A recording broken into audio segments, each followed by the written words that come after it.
This is Made for More Living with Johnny Jennings, powered by eXp Realty. Online at madeformoreliving.com. We've had an incredible show so far. We've talked about what what artificial intelligence is and how it is impacting buyers and sellers and what they can expect from a real estate agent. We've talked about how real estate agents can use artificial intelligence. We've talked about how the general population can use artificial intelligence and the good and the bad.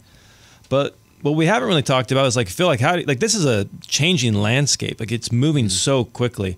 Who do you look to for guidance? Like, how do you stay cutting edge in this crazy world of AI? Yeah, the hardest part for me is staying on top of all of the tools, because it's like there's a new tool every day, Yeah. you know, and there's hundreds of them and thousands of them, and it gets so overwhelming because I'll look at my week and I'll be like, all I did was research. Right? Like, I have to be the guy to know what's going on, but there's so much going on. Yeah, you'd lose credibility if somebody goes, hey, what about this? And you're like, no, I don't know. Never heard it, right? And so you have to stay on top, but it's almost impossible to stay on top of. Yeah. And so for me, it's a bunch of YouTube videos. I've got, I have an alert when new AI tools come out, and then I go and I look at them.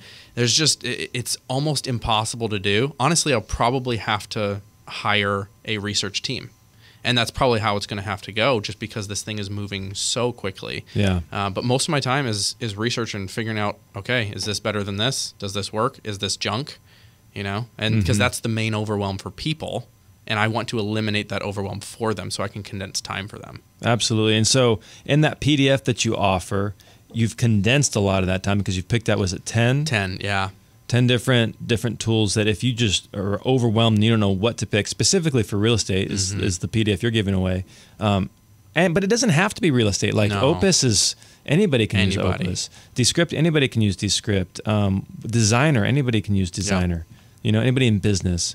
ChatGPT, anybody can use that, whether in business or for personal use. But what's the best way for them to get a copy of that PDF? Aside from going to madeformorerealty.com, you can reach out to us, or just call 530-GET-MORE and we'll get it over to you. But yeah, I think I'll give it to you guys, you give it to them, and then that way they can use it. But it's really for anyone who needs to market their business, which is literally all of us. Like, the principles apply for every single industry, which is why we created a real estate course 1 year ago, and we've got 24 different industries in our course right now on a real estate course. So it started with real estate, and then within 12 months you added, that's basically 2 a month.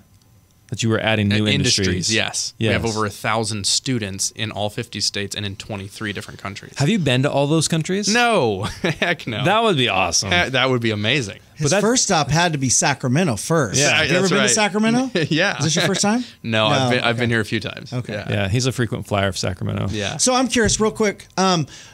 You're applying AI to the real estate industry.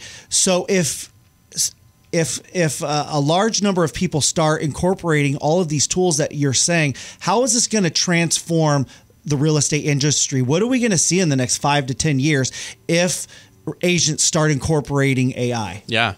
You know, a really cool thing is a lot of people will say, hey, you give these prompts, but if I copy and paste it, aren't I going to get the exact same thing that Sally is if she attended your class too? Oh, that's a good question. But because of the 175 billion variables each word, you can copy the exact same prompt that I copy and hit paste, and we get different results.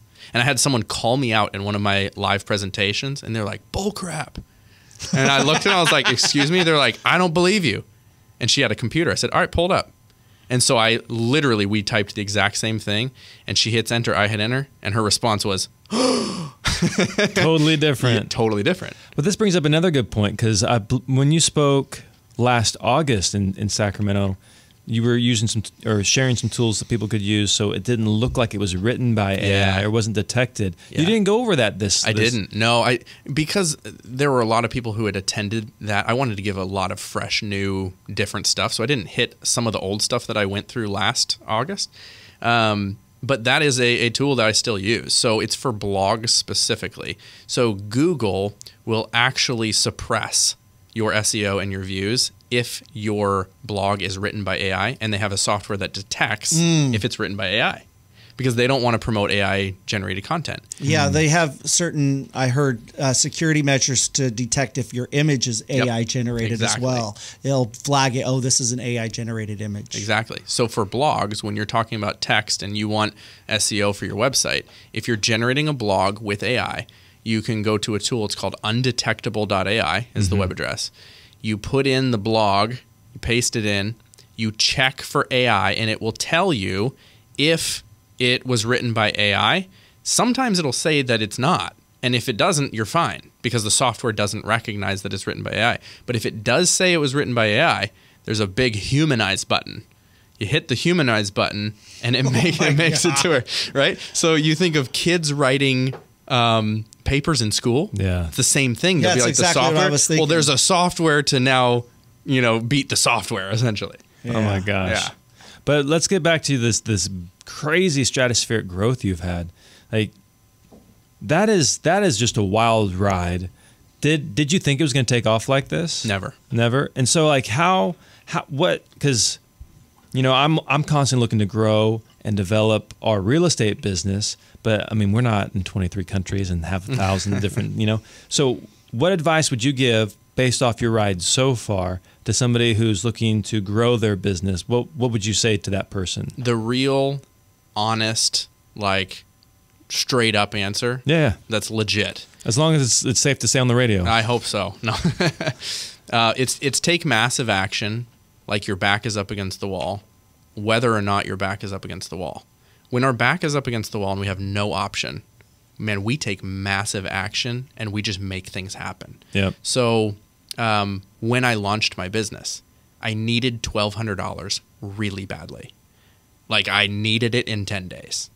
And so I had an opportunity and someone said, hey, will you do this? Will you do your AI thing for our group of people?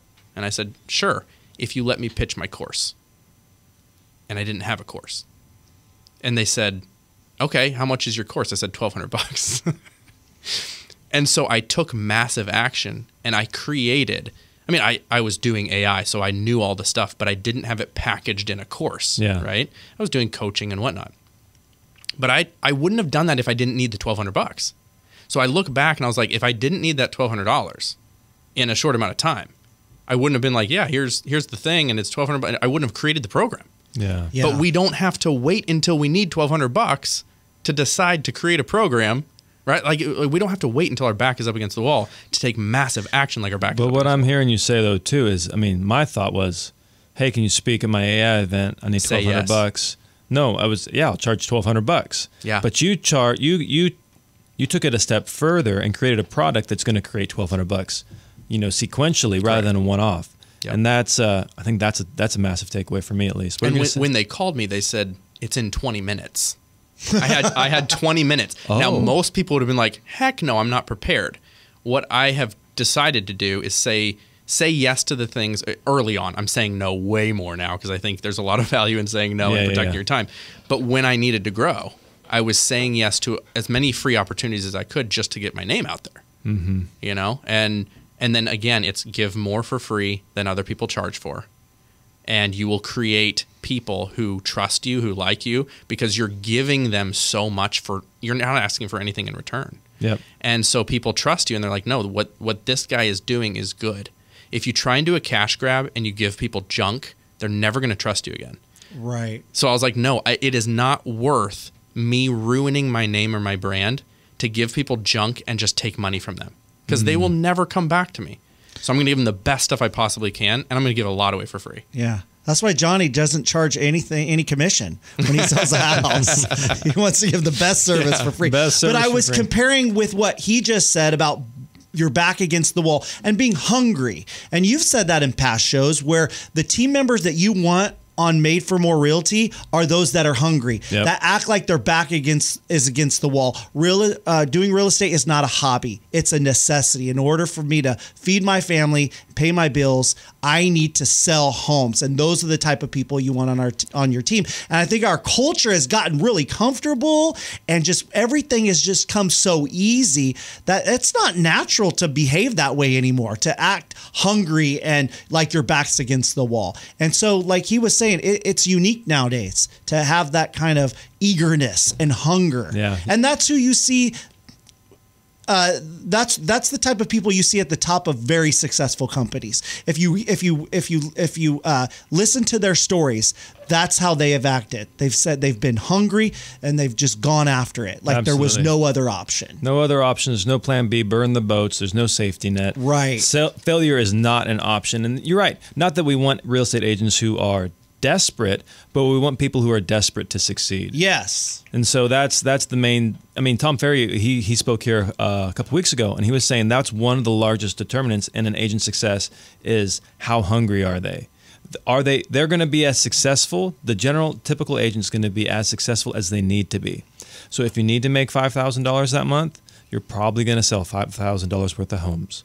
If you need to sell $50,000, $100,000 worth of homes in order to pay the salary, pay the staff, pay the marketing, you're going to sell $100,000 worth. Now, sometimes you might sell more, sometimes you might sell less, but as long as but to Phil's point, you should be operating at that $100,000 level, even if you just need the $5,000. And that's been the key to your success. Yes, 100%. Take massive action and give as much value as you can. Awesome. And if you want to reach out to Phil, what's the best way to get more free value from Phil? Free value from Phil, definitely Instagram at Phil Stringer, website philstringer.com. Awesome. Thanks so much, man, for being on the show. Really appreciate it. Yeah, I know this was not the easiest, so thank you. It's been an honor. Thanks so much.